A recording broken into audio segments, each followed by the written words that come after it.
kali ini kita masih berjumpa melalui ruang YouTube ini. Semoga teman-teman sekalian dalam keadaan sehat walafiat.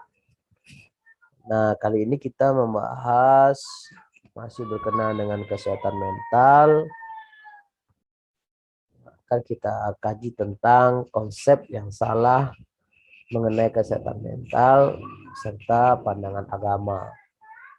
Nah, teman-teman sekalian, kiranya berkenaan dengan kesehatan mental ini ada banyak konsep yang salah. Hingga saat ini, banyak orang yang menganggap bahwa penyakit mental itu merupakan suatu noda atau merupakan akibat dari dosa-dosa yang diperbuat oleh manusia.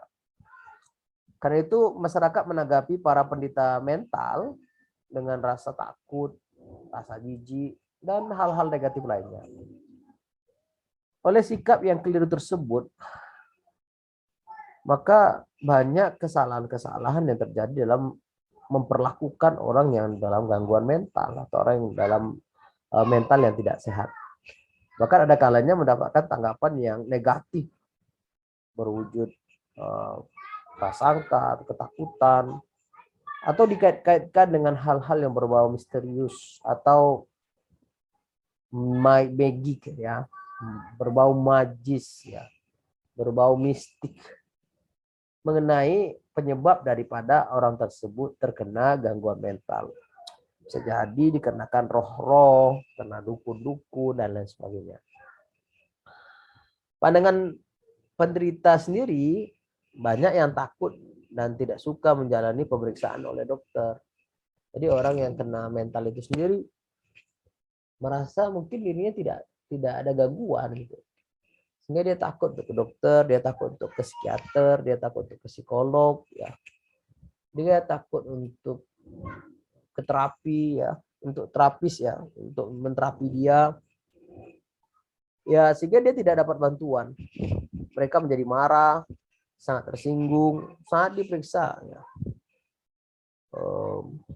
Banyak sekali ya hal-hal negatif yang kita lihat dikarenakan miskonsepsi berkenaan dengan kesehatan mental ini. Ya, orang yang punya gangguan kejiwaan tersebut, ada kesakitan yang tidak sehat jiwanya, beranggapan bahwa mereka tidak merasa bahwa mereka sakit. Gitu. Nah, kalau mereka merasa dia sakit, biasanya dia takut ya untuk mengasih tahu bahwa mereka sakit.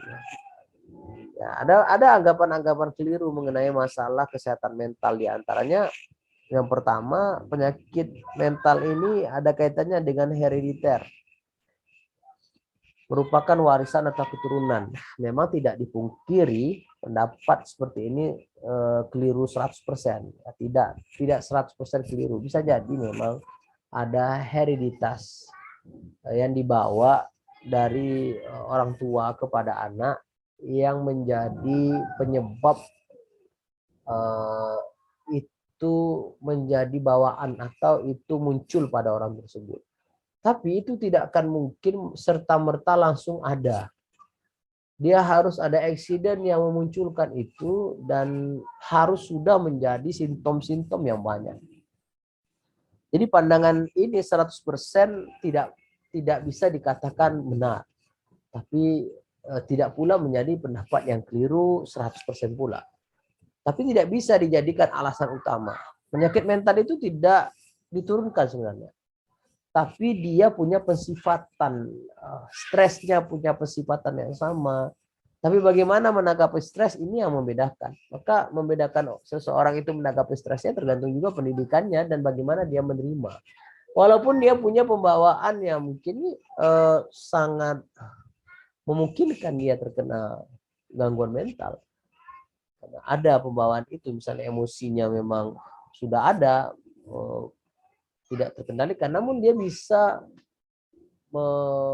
menyalurkan dengan tepat atau membuat itu bisa tidak menjadi masalah. Gitu. Sehingga tekanan-tekanan itu tidak menjadi hal yang berbahaya untuk dia.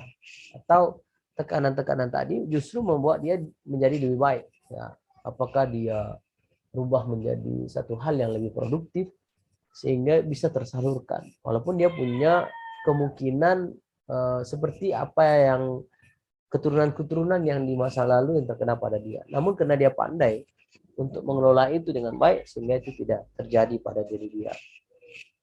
Namun tidak bisa dikatakan bahwa itu memang sepenuhnya kena herediter.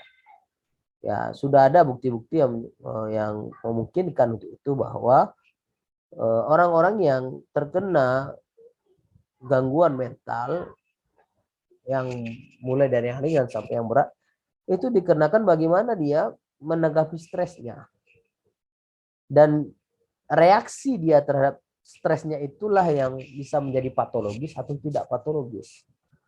Jelasnya mungkin timbulnya penyakit mental disebabkan oleh pola yang tidak sesuai. Nah, apa yang seharusnya orang normal lakukan ketika dia dapat stres dengan orang yang berkemungkinan bisa terkena gangguan mental itu sendiri. Nah, banyak orang yang akhirnya biar mudah ini dikategorikan, akhirnya dia sebutkan saja pertama dikenakan hereditas. Nah, jadi itu menjadi alasan utama karena dia sulit untuk menemukan kebenaran yang valid ya berkenaan dengan herediter. Artinya dia akan menyalahkan ya. Saya begini itu karena saya keturunan gitu ya. Saya contohkan juga teman-teman sekalian ketika orang terkena kolesterol. Maka yang dilihat dalam keilmuan biasanya juga dilihat orang tuanya kolesterol enggak? Kalau iya, berarti dia juga kolesterol. Sebenarnya tidak demikian. Bisa jadi memang dia punya pembawaan kolesterol itu akan lebih tinggi. Tapi yang menyebabkan kolesterol itu ada, itu kena pola makan. Yang sama dengan pola makan dengan orang tua. Sehingga lingkunganlah yang membuat dia menjadi seperti itu. Karena dia menyalahkan pemahaman dia tentang makan. Dia hanya menyalahkan dari herediter. Sebenarnya penyakit-penyakit yang diturunkan oleh orang tua kita juga itu diaktifkan dengan pola yang sama. Ya. Ini dicontohkan satu anak kembar gitu ya. Ini herediter berarti kan.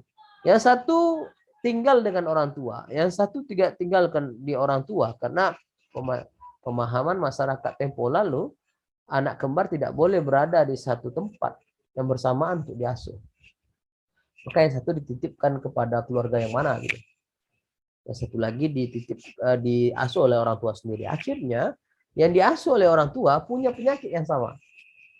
Sedangkan yang tidak diasuh oleh orang tua, artinya orang lain yang mengasuh keluarga yang berbeda. Keluarga yang berbeda, hasilnya berbeda. Nah itu tandanya bahwa tidak sepenuhnya herediter yang menentukan. Tapi bagaimana pola kita menanggapi apa yang terjadi pada lingkungan kita. Nah, begitu juga dengan stres ya. Kalau seandainya pola kita sama menanggapi stres dengan keluarga kita, dengan orang tua kita, maka kita akan dapat bentuk yang sama pula. Nah, oleh karena itu kita harus belajar bagaimana kita mengatasi stres yang baik. Dengan demikian, kita bisa terhindar dari pola-pola yang selama ini yang sudah ada. Akhirnya menjadi seperti yang kita lihat ya. Kita bisa merubahnya dengan cara-cara yang kita sukai atau memang disarankan oleh terapisnya atau dokter tertentu yang menangani masalah ini. Yang berikutnya adalah penyakit mental tidak bisa disembuhkan. Nah ini memang salah ya, 100% salah. Tidak ada namanya penyakit mental tidak bisa diselesaikan. Bisa, hanya saja memang punya perawatan khusus. Tapi kalau dibilang bisa nggak sehat 100%. Nah ini yang memang perlu perjuangan. Untuk sehat 100% itu memang sulit. Tapi untuk bisa berinteraksi dengan orang lain setelah pasca pulih dari penyakit mental itu bisa. Tapi apakah dia normal seperti orang normal kebanyakan lagi? Nah, itu memang agak sulit. Tapi tentu bisa dia kembali berinteraksi. Ya. Nah, dengan harus diperhatikan pula, jangan sampai tekanan yang sama yang terjadi pada masa lalunya terjadi lagi di hari ini. Yang akhirnya justru akan membuat dia relapse, kembali pada posisi dia kena gangguan mental lagi. Dan akhirnya menjadi seperti itu lagi. Ya. Dan yang saya pahami bahwa memang ada kesempatan yang sangat besar untuk mereka yang kena gangguan mental untuk bisa sembuh dengan tipe-tipe perawatan yang hari ini ada. Ya juga menentukan bukan hanya perawatan dari tempat rehab, tapi juga ditentukan dari dukungan keluarga. Yang ada pada dirinya itu hari ini kecil, teman-teman sekalian. Orang yang punya gangguan mental itu kalau dia sudah sangat parah ya, dia tidak ngerti itu bagaimana dia berinteraksi dan dia mengetahui dirinya sendiri, dia udah nggak tahu itu. Akhirnya kita harus kasih dukungan, makanya dia sembuh itu karena ada dukungan dari luar, teman dia, keluarga dia, orang-orang yang begitu memperhatikan dia, sehingga faktor bagian luar tadi perlahan-lahan masuk ke dalam dia. Nah, untuk bagian biologisnya itu diberikan beberapa macam obat yang dibantukan oleh dokter. Maka tidak bisa bekerja sendirian, terapis bekerja dengan dokter, dokter juga bekerja dengan terapisnya, agar ini bisa berjalan dengan baik. Nanti diukur sudah sejauh mana dia bisa dinyatakan sembuh. Jadi memang kita tidak bisa bilang itu akan sembuh total. Jadi kita harus kasih semangat ya. Dia bisa sembuh, tentu saja bisa sembuh. Tapi dia butuh perawatan yang cukup panjang ya. Tidak ada perawatan mental itu yang sebentar gitu, nggak ada. Dia perawatannya sangat panjang ya. Membutuhkan waktu yang lama dan melelahkan ya. Oleh karena itu teman-teman sekalian, jangan sampai kita membuat diri kita menjadi terbebani oleh hal-hal yang terjadi pada diri kita.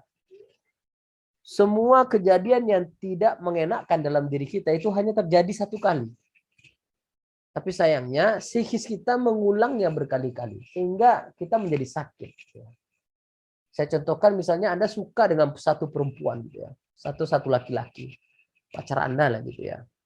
Lalu begitu Anda mengharapkan dia menjadi bagian diri Anda, kiranya tidak disukai oleh salah satu bagian dari keluarga Anda, akhirnya Anda putus. Tekanan yang Anda dapat dari rasa suka tadi begitu besar dalam diri Anda, sehingga Anda merasa tidak punya masa depan terhadap diri Anda sendiri. Akhirnya orang tadi melarikan diri dari kenyataan dan dia berkhayal dan dia berusaha untuk menjadi diri dia yang lain, dan tapi ternyata tidak bisa. Dia tidak sanggup menerima kenyataan itu dan akhirnya berubah jadi simptom-simptom yang begitu banyak dan akhirnya terkena gangguan jiwa. Atau lebih tepatnya kena sakit jiwa. Nah, karena dia tadi berubah menjadi ODGJ, ada tingkatan lagi untuk itu. Maka untuk kembalikan dia ke dalam realitanya dan dia sanggup untuk menerima kenyataan, itu butuh dukungan yang sangat kuat dari keluarganya. Nah, teman-teman sekalian, sebelum itu terjadi dengan kita, maka ketika itu hubungan itu terjalin, kita harus paham bahwa belum tentu yang kita jalin itu akan menjadi. Dan jangan berharap begitu besar terhadap apa yang kita lakukan. Jangan letakkan harapan kita pada dia. Ya. Maka kita harus selalu ada plan B, ya. Selalu ada bagian cadangan dalam hidup kita, sehingga kita tidak merasakan kesulitan dalam sesuatu yang baru ketika kita melepas yang lama. Nah, tapi ini memang agak rumit bagi orang-orang yang bucin ya. Namun teman-teman sekalian, istilah bucin itu hanya bagi mereka yang tidak punya pembimbing, ya. Tidak punya pandangan yang lain terhadap diri dia. Saya umpamakan lagi, teman-teman kuliah di satu tempat ini ya. Berharap besok bekerja pada keahlian itu, tapi ternyata teman-teman sampai hari ini tidak bekerja. Maka teman-teman harus memperhatikan adalah apa yang bisa kita lakukan dengan plan B kita. Hidup itu tidak bisa berubah kecuali kita sendiri yang mengubahnya. Hidup itu adalah seperti apa yang kita usahakan. Kalau seandainya teman-teman berpikir bahwa hidup itu sulit, payah, ya dia akan demikian. Tidak ada namanya yang berhasil itu mudah datangnya, nggak ada. Tidak ada namanya duit itu tiba-tiba banyak, nggak ada. Sesuatu yang datang tiba-tiba akan berakhir dengan tiba-tiba. Tidak ada yang tiba-tiba besar, tiba-tiba hebat, nggak ada. Semuanya butuh proses. Di proses inilah kita akan belajar mendewasakan diri. Nah, selama proses inilah teman-teman, ada saatnya orang kena masalah di mentalnya, tapi ada kalanya juga orang tahu bagaimana mengatasi masalah itu. Maka oleh karena itu teman-teman sekalian, jangan sampai kita membebankan diri kita yang sebenarnya kita bisa buat plan yang berbeda. Anda boleh melepaskan rasa kejengkelan Anda dengan hal yang berbeda gitu ya. Sehingga Anda tidak boleh fokus terhadap satu masalah yang terjadi pada diri Anda. Saya contohkan misalnya ya, ada klien saya, dia merasa diri dia jelek gitu ya. Karena waktu kecil sering dibilang anak bucuk mama, anak bucuk papa gitu ya. Kiranya besarnya dia menjadi busuk gitu ya.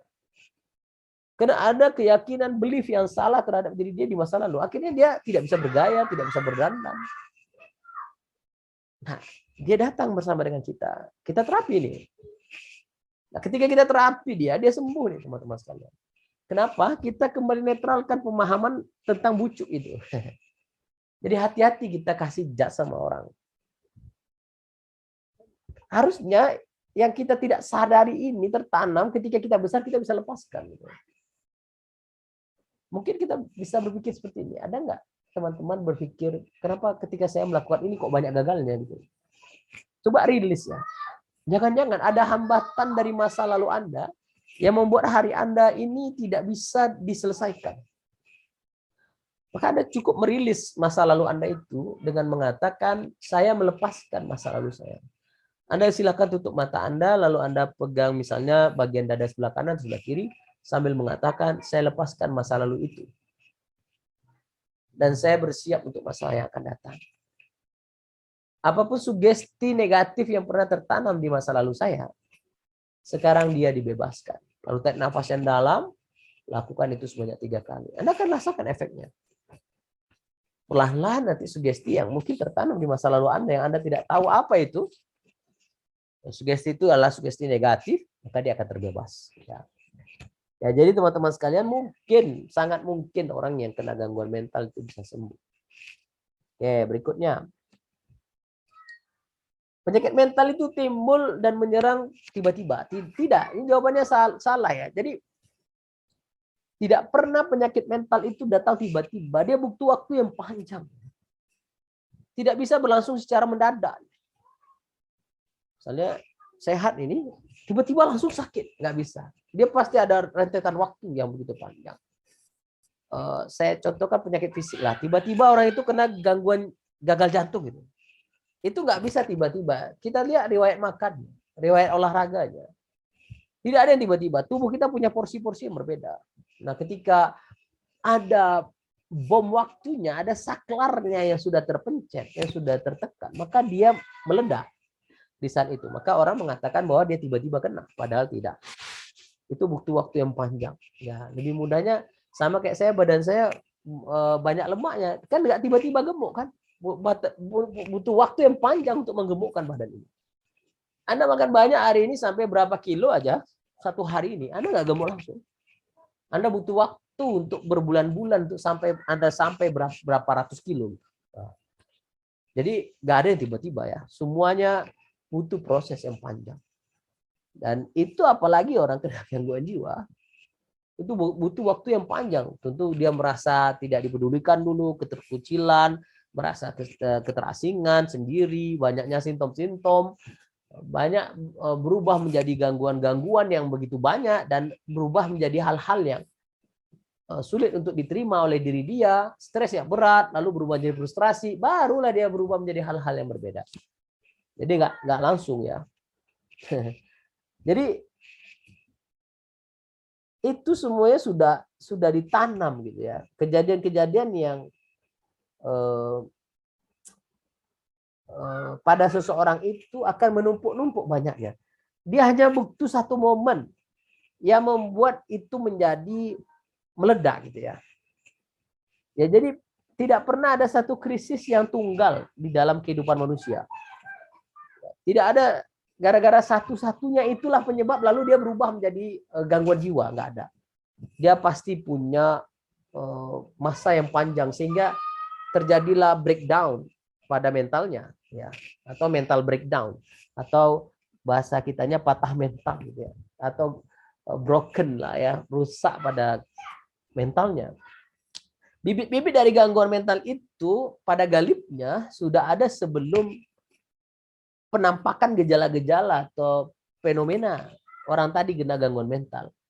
Kejadian-kejadian dramatis misalnya, ya, kematian seseorang yang kita sukai, yang kita kasihi, orang-orang yang bangkrut finansial atau tiba-tiba dipecat gitu ya. Tiba-tiba dipecat ya, mungkin kena ada bangkrut ya, dipecatlah dia. Nah, umumnya faktor ini mempercepat timbul ya, gangguan mental yang tadi sudah bertumpuk-tumpuk banyak, stres kerja, stres punya anak, stres dengan orang tua, stres dengan teman, stres lingkungan, bertumpuk-tumpuk, akhirnya dia meledak. Nah, ketika meledak orang bilang, oh, nggak ada orang sebenarnya tiba-tiba menjadi ODGJ, nggak ada. Pasti punya waktu yang panjang ya. Kata-kata orang langsung kena sakit jiwa itu nggak ada. Dia pasti punya waktu rentetan yang panjang. Sehingga sampailah dia pada itu, ada halusinasi, ada delusi, ada lain sebagainya. Sehingga dia berubah menjadi tidak seperti orang kebanyakan. Yang berikutnya, yang keempat, itu orang menganggap bahwa orang yang kena sakit mental itu satu noda hitam. Anggapan ini adalah konsepsi yang berlebih-lebihan. Sebab penyakit mental itu merupakan akibat dari sebab sosial ya, yang keliru ya, merupakan produk dari tekanan-tekanan dalam kehidupan sehari-harinya yang terjadi pada dirinya. Jadi dia dapat tekanan dari mana-mana gitu ya. Orang yang sakit mentalnya itu bukan orang yang berdosa atau yang bernoda. Tapi dia yang tidak mampu untuk merilis tekanan itu atau mengubahnya menjadi energi yang lebih baik gitu. Saya umpamakan gini, seandainya Anda punya begitu banyak masalah gitu ya. Lalu Anda ekspresikan ke dalam buku, orang akan beli bukunya. Karena orang juga membaca dari setiap apa yang terjadi pada kita juga terjadi pada dia. Anda buat bukunya ketika Anda diputuskan oleh pasangan Anda misalnya, atau hidup Anda begitu sulit, Anda buat bukunya. Tapi di buku itu Anda harus tawarkan bagaimana Anda bisa bangkit. Sehingga dengan demikian orang mau beli nih. Nah, inilah yang mungkin orang lupa bahwa energi kesedihan itu energi yang sangat kuat. Sama dengan energi kebahagiaan, energi yang sangat kuat. Tapi sayangnya ketika orang bahagia, dia melupakan kebahagiaan itu. Ketika dia sedih, dia terjerembab dan terkurung dalam kesedihannya. Dia lupa untuk mengeluarkan kesedihan itu. Sama halnya ketika kita bahagia, kita bisa keluarkan kebahagiaan kita. Kita buat itu bukunya. Sehingga dengan demikian kita bisa membantu juga orang yang punya masalah sama dengan kita. Dan kita bisa mengekspresikan kegelisahan kita tadi ke dalam hal yang berbeda. Nah, ini yang mungkin sulit dibuat oleh orang kebanyakan jika dia tidak ingin gitu ya. Tapi sebenarnya semuanya bisa. Ya. Jadi teman-teman sekalian, stigma noda itu ataupun hal yang dikatakan sebagai noda hitam atau yang tidak baik tadi atau dosa, itu karena ada salahnya pemahaman, karena takut diolok-olok ya. Mungkin Anda punya saudara atau siapalah kenalan yang kena gangguan kejiwaan itu, sehingga Anda takut nanti dicap karena pemahaman herediter, wah itu keturunan. Wah, ini kesalahan, makanya kita harus meluruskan. Tidak ada cara yang tepat untuk meluruskan satu pemahaman kecuali dengan pendidikan. Maka pendidikan itulah yang membuat orang memahami bahwa apa yang dia lakukan selama ini keliru. Dan butuh pembenaran atau butuh jalan untuk agar dia benar. Jepang bisa maju, Finlandia hari ini menjadi negara super di bidang pendidikan, itu dikarenakan dia memperbaiki pendidikan itu sendiri. Sehingga pendidikan tadi membuat orang bertingkah laku sesuai dengan apa yang diinginkan oleh pendidikan itu.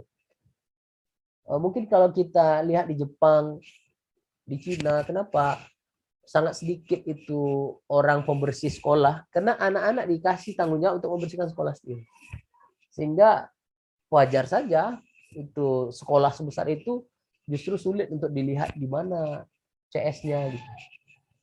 Nah, karena udah dibangun itu. Nah, teman-teman sekalian gitu juga.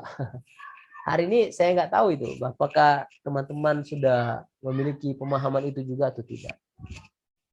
Berikutnya juga, penyakit mental adalah suatu peristiwa tunggal. Nah, jadi seperti saya bilang tadi, dia bukan satu peristiwa yang tunggal. Dia ada rentetan peristiwa yang begitu panjang. Ya. Ada gangguan psikoneurosa, ya, bertalian dengan anxiety neurosis, ya. Dipenuhi dengan ketakutan yang tidak real dibarengi dengan reaksi disasosiasi terhadap lingkungan, histeria ya, fobia, reaksi-reaksi kompulsif atau obsesif, ya,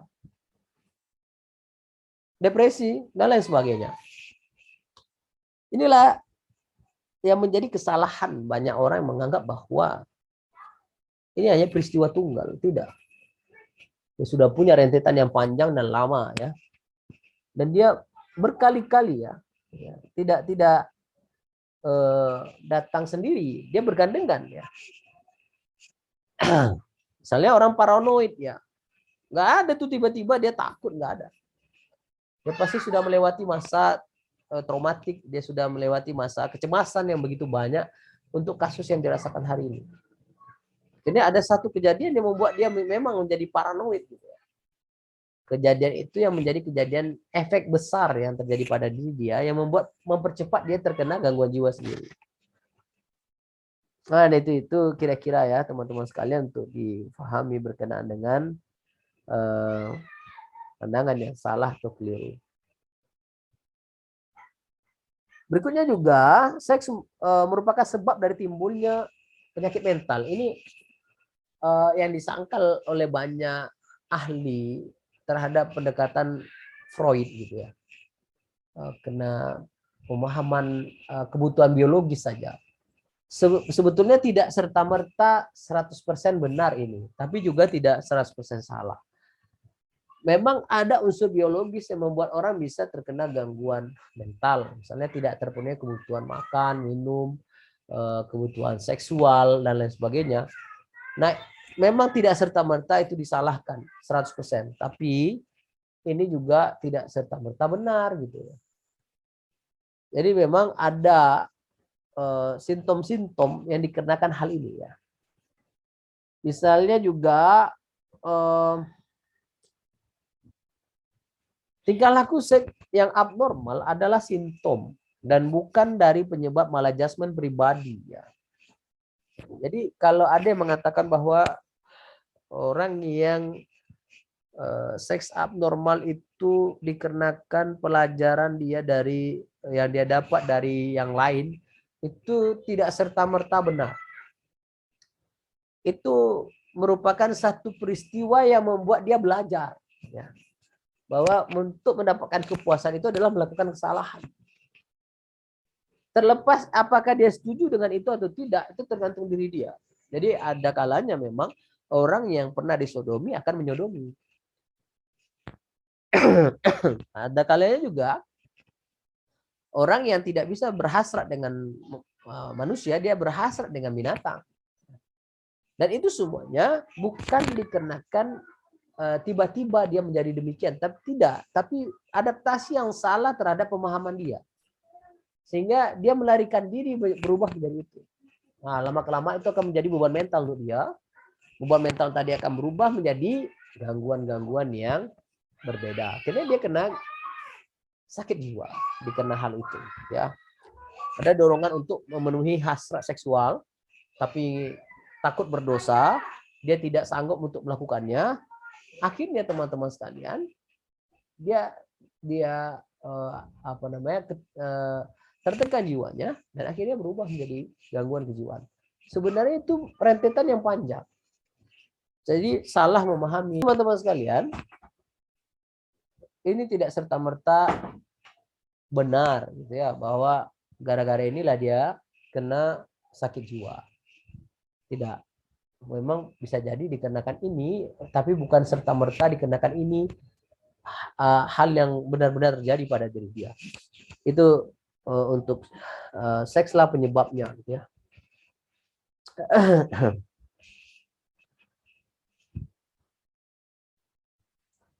Kita lanjutkan.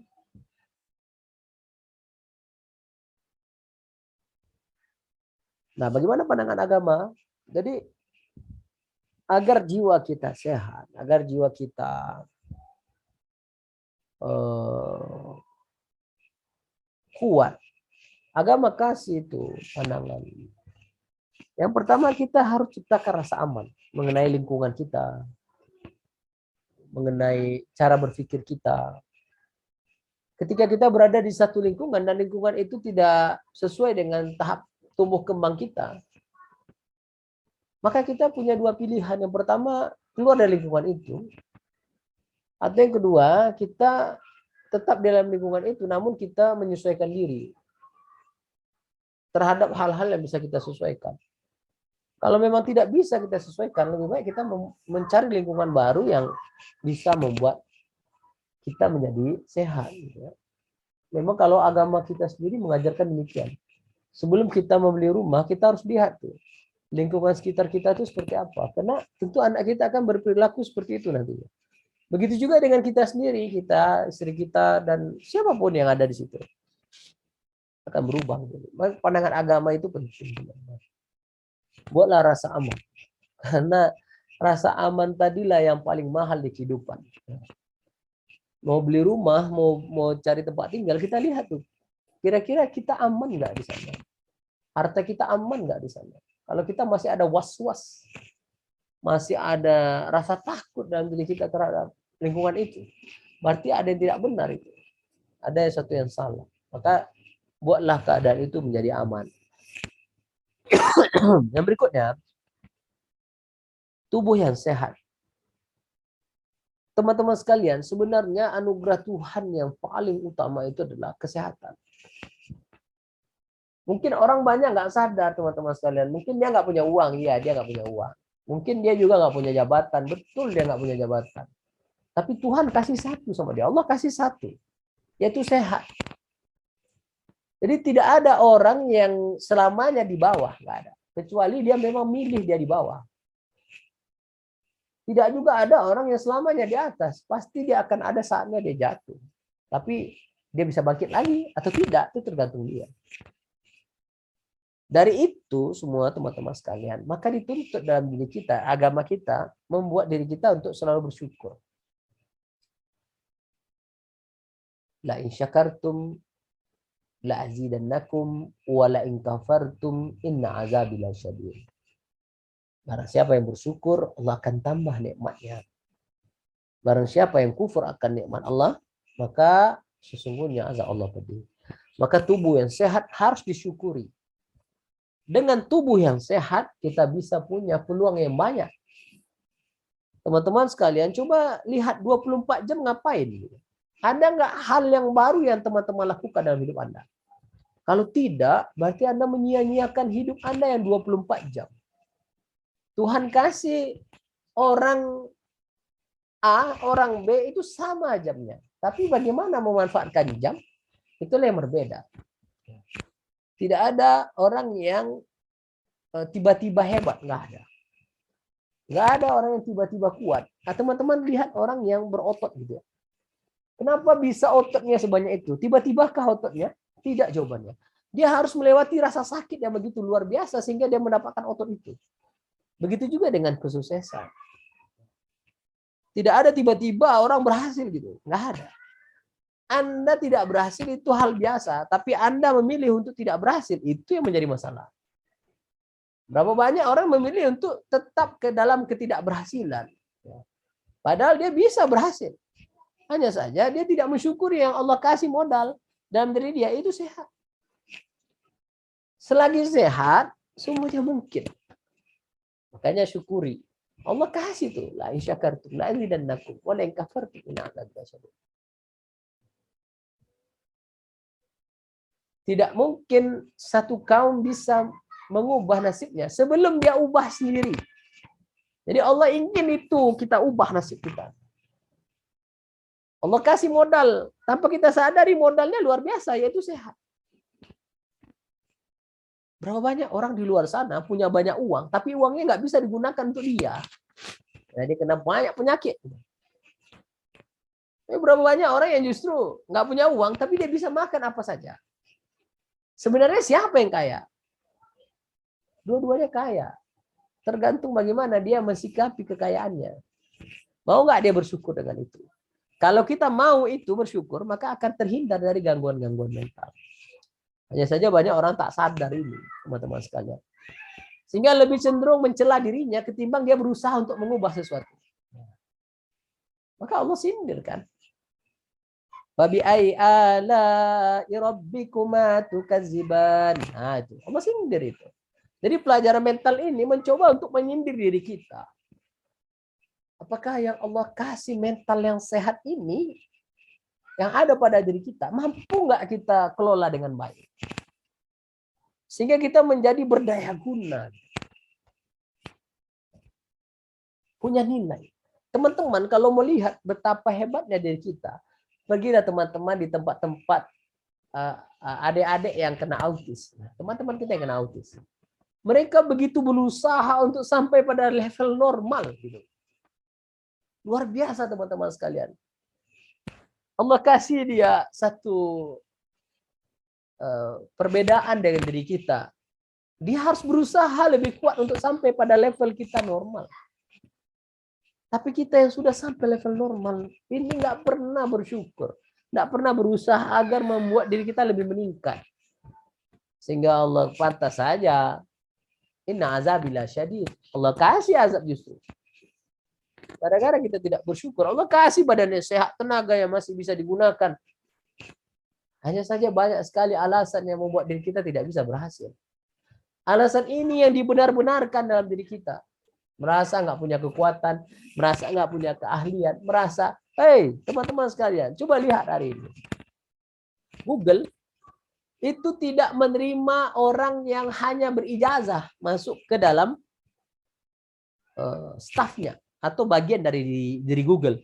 Tapi yang diterima Google itu adalah orang yang punya skill. Sebanyak ini yang kita bisa ada di muka bumi ini Allah kasih. Terkembang dunia ini, masa kita nggak bisa ngambil satu? Coba berpikir. Itu makanya Allah kasih sindir. Afala tatafakkarun. Apakah kamu tak berpikir? Saya kalau berpikir juga diri saya yang lama gitu ya, tidak akan nampak diri saya yang hari ini. Tapi dikarenakan itu. Karena saya yakin dengan kata jadda, barang siapa yang bersungguh-sungguh, akan Allah kasih manjada wajada. Hanya saja banyak orang yang merasa diri dia pintar, akhirnya dia terlena dengan perasaan itu, dan dia tidak mencari kekuatan dalam diri dia yang sebenarnya, dan akhirnya dia jatuh. Nah, teman-teman sekalian, coba rubah. Teman-teman sekarang ada di jurusan apa nih? Ayo berpikir, apa yang harus Anda punya di situ? Agama kita kasih solusi. Agama Islam kasih solusi. Terlepas dari agama apa yang Anda anut ya. Tapi bagi pemeluk agama Islam, kasih solusi itu. Saya yakin semua pemahaman agama kasih solusi sendiri-sendiri. Dengan ilmu lah orang akan bisa meningkat. Yarfa'illahu allazina amanu minkum wallazina utul ilma darajat. Saya juga punya salah seorang kenalan. Ya. Awalnya dia kuliah di salah satu universitas dengan jurusan komunikasi. Lalu tiba-tiba dia dapat tawaran untuk menjadi editor di satu tempat. Dengan gaji yang luar biasa. Mahal. Yang mungkin kalau kita lihat gaji para pegawai nggak sampai sana. Kenapa pertanyaannya? Kenapa dia diambil dan ditawar oleh orang tadi? Jawabannya simpel, walaupun dia nggak tamat S1, belum tamat lagi. tapi dia diterima karena dia punya satu hal yang berbeda dari yang lain. Atau yang diinginkan orang kebanyakan. Hari ini mungkin sangat luar biasa kebutuhan orang terhadap teknologi, terhadap video, editor, banyak. Jadi TikToker aja Anda bisa kaya tuh.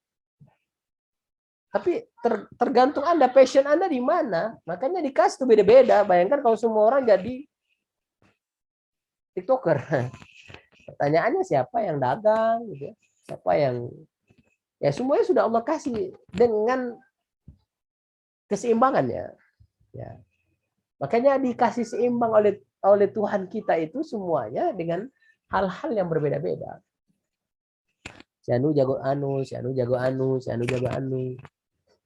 Dengan masing-masing kita, makanya saling mengisi satu sama lain.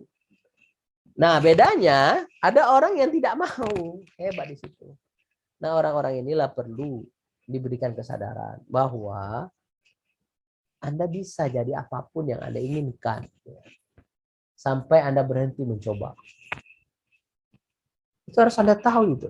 Bahwa semua itu mungkin kita lakukan sampai kita berhenti mencoba.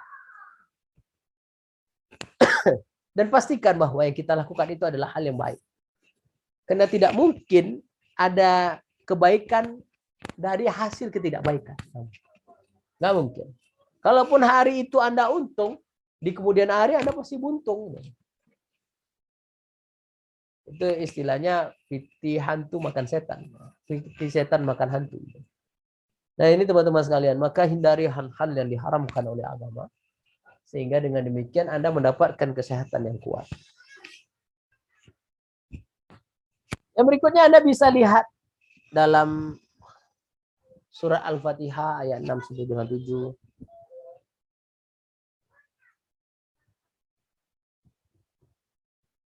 Itu kita sering baca. Kita sering minta sama Tuhan. Ihdinas siratal mustaqim. Tunjuki aku jalan yang lurus ya Allah.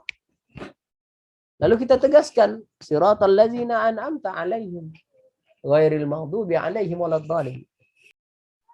Jalan orang-orang yang telah Engkau beri nikmat. Dan bukan jalan orang yang Engkau murkai.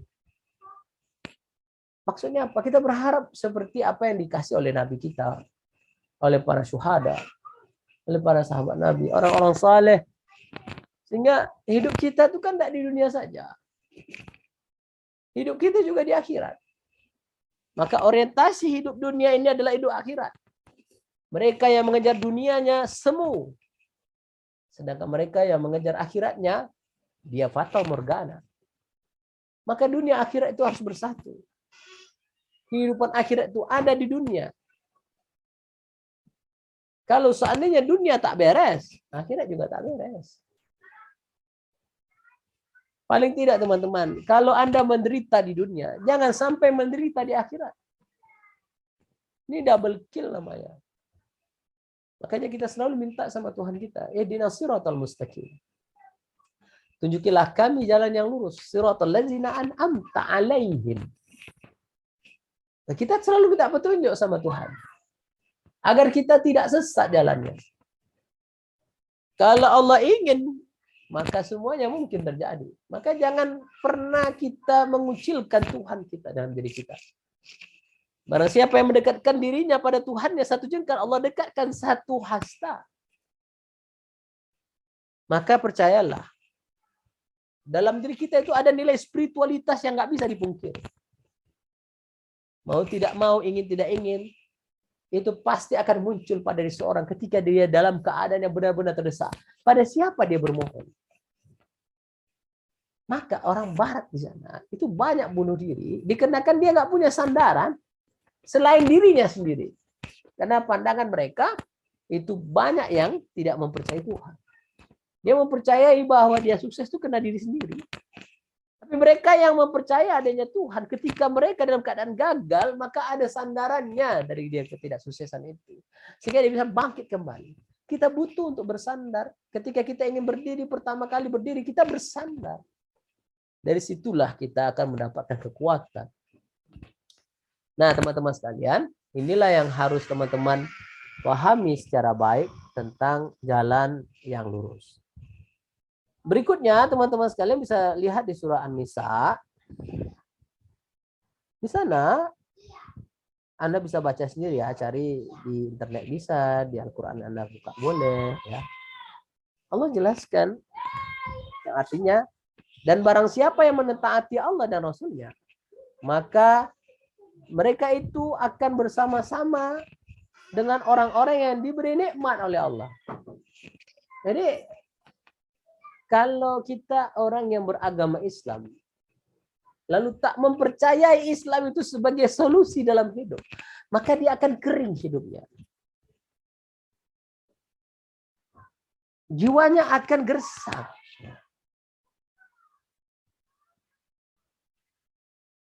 Kalau kita percaya bahwa Tuhan kita akan beri jalan sebaik-baiknya, maka ketika dapat musibah kita akan katakan innalillahi wa inna ilaihi raji'un. Ini konsep mentalnya teman-teman. Jadi kata innalillahi wa inna ilaihi raji'un artinya tidak ada beban dalam diri kita dan kita kembalikan pada Tuhan kita. Ketika kita mengembalikan pada Tuhan kita terhadap hal-hal apapun itu, maka tidak ada beban yang pada diri kita.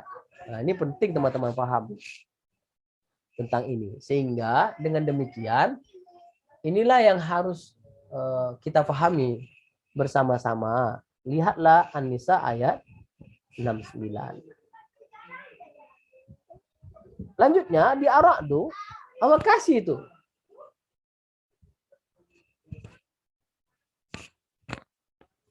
Ala bi dzikrillahi tatma'innul qulub. Dengan berzikir pada Allah, maka hati akan tenang. Kalbu itu sifatnya berbolak-bolak, berbolak-balik, inqalaba. Agar dia tidak berbolak-balik, kita harus kasih dia ketetapan. Istiqomah di jalan Tuhan. Di saat kita sedih, kita yakin kesedihan ini akan berakhir. Di saat kita bahagia, kita yakin bahwa kebahagiaan ini tak selamanya. Dengan memahami ini, maka kita mengimani qada dan qadar dari Allah Ta'ala. Dengan iman tadi, maka hidup akan menjadi cemerlang. Percaya pada hal yang gaib itu keimanan. Ada qada, ada qadar Allah. Jadi nggak ada namanya hanya ada ketetapan yang baik saja. Sedangkan kita nggak percaya ada ketetapan yang buruk pula. Nah ini bahaya sekali. Misalnya meninggal, orang tua kita meninggal, salah satu antara ayah dan emak kita misalnya, itu ketetapan Tuhan. Nah ketetapan itu sudah ada di zaman azali, sudah ada dari dulunya. Percaya nggak kita itu? Itu aja itu masalahnya itu. Lalu tiba-tiba menangis, ya Tuhan kenapa? Bukan saya yang diambil. Nah nanti diambil betulan kan bingung. Nah ini yang harus teman-teman pahami bahwa memang perlu kita memperbaiki iman kita agar jiwa kita sehat. Nah ini kalau pandangan Islam ya. Nah teman-teman sekalian, selanjutnya dalam pemahaman yang berikutnya, maka kita perlu untuk berzikir tadi. Zikrullah. Dengan berzikir kepada Allah Ta'ala, maka Allah kasih ketentraman jiwa. Ala bi dzikrillahi tatma'innul qulub. Dengan berzikir, hati tenang. Ketenangan inilah kebahagiaan yang sebenar-benarnya. Bukan duit yang banyak. Ketenangan itu adalah yang sebenar-benarnya yang kita inginkan. Anak baik, tenang jiwa kita. Ya, berarti itulah kebahagiaannya. Harta ada, tapi dengan harta tadi kita bahagia. Dikenakan dengan harta tadi kita tentram. Bukan sebaliknya. Orang banyak duit itu belum tentu tenang. Karena jangan-jangan dengan banyak duit tadi, dia banyak pikiran. Bagaimana cara mengamankan uang ini. Maka dikasih solusi dalam Islam. Kalau duit kita banyak, kalau kita punya uang berlebih, sedekah. Dengan demikian akan ada kehilangan rasa hedonis dalam diri kita. Tidak menuhankan dunia. Dunia ini sementara. Dengan kena dunia ini sementara, jangan jadikan dunia ini sebagai tempat tujuan kita. Tujuan kita adalah akhirat. Nah, inilah teman-teman, kenapa zikir itu penting di hadapan di diri kita. Sehingga dengan demikian, kita menjadi sehat secara mental, kuat, dan tidak mudah rapuh. Berikutnya teman-teman sekalian, berkenaan dengan surah Talaq, di ujungnya Man kana yu'minu billahi wal yaumil akhir. Barang siapa yang beriman kepada Tuhannya dan hari akhir, maka Allah akan kasih jalan keluar. Ya ja'alahu makhraja. Itu dikasih wa may yattaqillah ya ja'alahu makhraja. Maka Allah akan kasih jalan keluar. Jadi ini kalau kita kasih sama orang ateis, ini akan dianggap kita berkhayal. Padahal tidak. Ada yang tidak kita kuasai dalam diri kita sendiri, dalam alam semesta ini. Maka itu perlu keimanan. Allah kasihlah jalan keluar yang tidak disangka-sangka. Nah, inilah teman-teman sekalian, kenapa kita harus berhusnuzon. Dalam kebaikan, dalam ketidakbaikan, kita harus berhusnuzon. Apa yang terjadi pada diri kita ini, kita harus berhusnuzon sama Allah Ta'ala. Dengan demikian kita akan dapat jalan keluar. Banyak orang, teman-teman, ketika dia dalam keadaan rapuh dan jatuh, dia justru keluar dan tidak mendekatkan diri pada Tuhannya. Sehingga dia justru semakin jauh dan semakin tersesat dan semakin tidak tahu arah. Akhirnya dia semakin jauh dan tidak tahu jalan keluar. Yang harusnya dilakukan adalah sebaliknya. Harusnya dia semakin dekat dengan Tuhannya, semakin dia mendekati, memperbaiki hubungan dengan Tuhannya, memperbaiki dia hubungan dengan orang-orang sekitarnya. Dengan demikian Allah akan kasih jalan yang tidak dia sangka-sangka. Nah, inilah kajian kita pada hari ini berkenaan dengan konsepsi yang salah, berkenaan dengan kesehatan mental, bahwa itu tidak sepenuhnya dikenakan herediter. Dia bisa disembuhkan, bukan karena kejadian yang tiba-tiba, bukan satu noda hitam, bukan peristiwa yang tunggal. Seks tidak hanya seks yang menyebabkan orang terkena penyakit mental. Ini yang harus kita pahami, ya. Ini yang harus kita kuasai dengan baik. Dan bagaimana pandangan agama? Maka teman-teman sekalian, selama yang kita pelajari ini harus menjadi mendarah daging dalam diri kita. Dengan demikian, maka itu menjadi ilmu yang bermanfaat. Dengan ilmu itu bermanfaat. Berarti saya, Anda mengamalkan apa yang diamalkan oleh orang-orang yang terdahulu. Itu sebaik-baiknya orang di antara kita adalah yang bermanfaat untuk orang lain.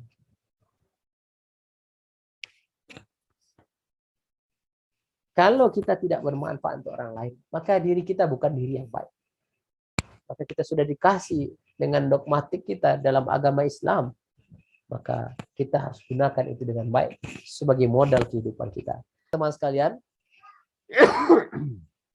apabila ada pertanyaan, silakan saja di kolom komentar ditanyakan dan kita akan berdiskusi di sana.